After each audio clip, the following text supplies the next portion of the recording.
അമ്മ അടുക്കള തകർത്ത് പാചകം ഉണ്ടെങ്കിൽ എന്താണ് വയ്ക്കുന്നത് മീൻകറിയാണെന്ന് തോന്നാം നോക്കട്ടെ. അമ്മ അമ്മ എന്താ വയ്ക്കണേ? കാണിച്ചരാ. പറ്റിക്കുന്നതാ അമ്മ? അടിപൊളി. അല്ല എന്തോന്നൊക്കെ ഇട്ടിരിക്കുന്നത്? മാങ്ങ ഇട്ടാ? പിന്നെ പച്ചമുളകാ? പച്ചമുളക് മാത്രമേ കുറച്ച് നോക്കട്ടെ. ടേസ്റ്റ് നോക്കട്ടെ.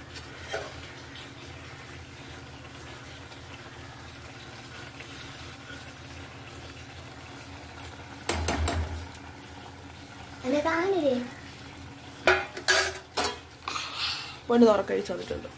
സൂപ്പർ. ആപ്പിക്കുന്നോ നമ്മ? ഇഡലി ഇവിടെ ഇപ്പൊ ഞാൻ ഓഫീസിൽ പോകാൻ പോയിട്ട് വന്നിട്ട് കാണാം. ബൈ.